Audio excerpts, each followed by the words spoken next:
So Shannon Sharpe and Ocho had some words on Nightcap about Joy Taylor after she gives this ridiculous rundown of her friend's dating experience when it comes down to figuring out who should pay and who should not. Let's hear what she had to say. When do we pay for the men? A friend of mine was on her dating journey and she went out with a man twice. He paid for everything, wined and dined. On the third date, they spent a day together, ordered a bunch of things, had some drinks, had a good time. Let's call it a couple $100. She had to put her card down for this particular place. So when they went to pay, he was like, oh, your card is down.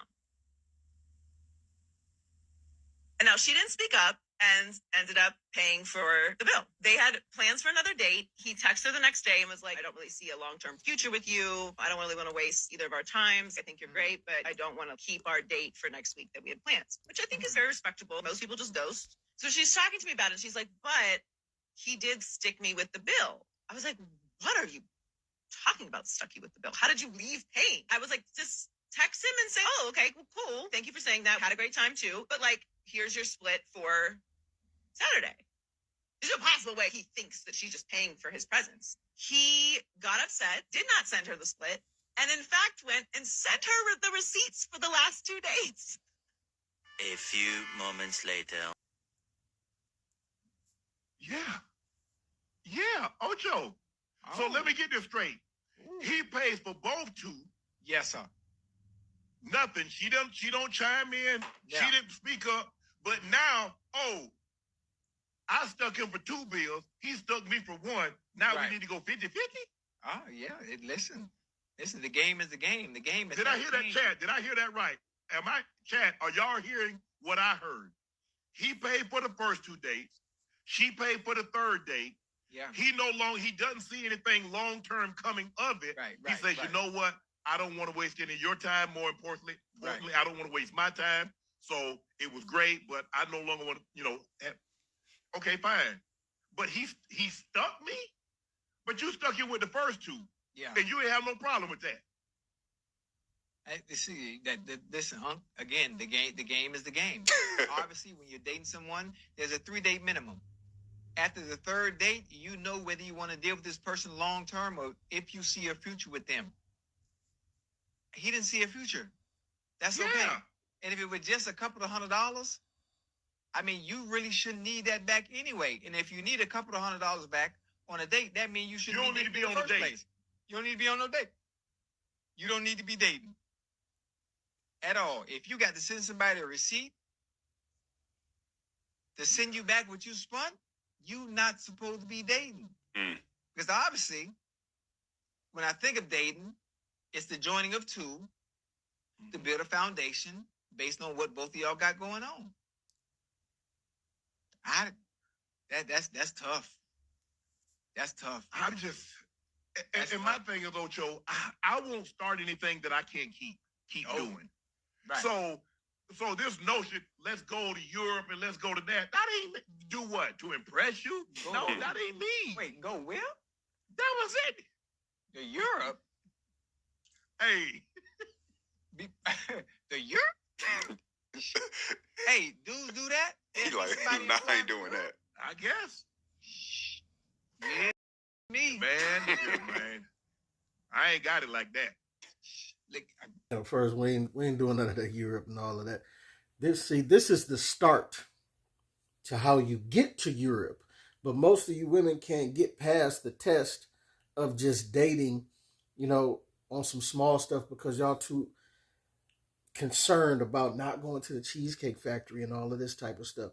You're too concerned about if a dude say you should pay half of the bill. You're too concerned about being petty. You let your friend talk you into being petty and asking him for a split on the date where you had to pay for.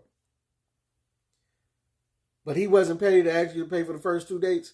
You dig what I'm saying? This is when y'all fail the test and you can't get to being flown to this place or that place with a guy because men, we are wired to take care of women. Most of us, for the ones that can afford to do so, because listen, let's be really real about this. Most marriages are 50-50 marriages where people are chipping in and working together. That's most of America. All this flying places and this, that, and dudes taking care of it. That's a small percentage of men. But that small percentage of men that loves to take care of everything to do with this woman, loves to do it. But it's so far and few women that are deserving of being taken care of fully in this day and age that men have to be careful about who they do it for. This whole dance of who's going to pay on the date, most times it's not that a dude can't afford it. It's because we want to see your reaction. We want to see how you react once we say, hey, let's go half on the bill.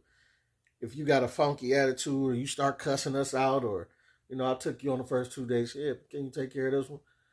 We just want to see, this is the precursor to know that later on in life, it's the precursor to let you know if this is the type of woman that would have your back if you go down in life. Like if I commit to this woman, this is the precursor, the test that men are trying to see, if you're going to pass or not. Because your reaction to little stuff like this lets me know how you feel where we see these relationships where you have a woman where they like, oh, he done took care of this woman for 5-10 years. They've been married and she used to being taken care of. Boom, he loses his job. And in 30 days, she like, well, you ain't paid the bill? Maybe I lost my job. I thought since you was working and you was my wife that you would pay for the bill. No, we can't do this. I got to go. I want a divorce. We're trying to see if you that type of woman that will leave us high and dry, or you the type of woman that got my back. Like, who knows what can happen in life and how things can happen and which way it'll go. But if a man takes care of you and that's what he enjoys doing, we want to know if the love is genuine or if the love is going to be dried up as quickly as, you know what I'm saying? And these are the precursors for us to finding that out. When a woman acts like this over something as simple as paying for her own food on a date, or where you take her on a date, and if it ain't highfalutin and all, extravagant, it gives you a precursor to let you know that you're messing with the wrong type of woman. Because as soon as you can't provide these type of things for her, these Europe trips and all of that they was talking about at the end, that's when you're going to see stuff go left and you're going to see the real them come out, which is to divorce you, take half of your stuff, and go get piped down by some youngin' while living with you. You know what I'm saying? And no man wants that. No, we just want real love, just like women want real love. So, ladies, I'm going to say these are tests that y'all are being asked to go through, and you're failing miserably. But this is your boy P Cam. Let me know what you think, what you don't think. Get at your boy.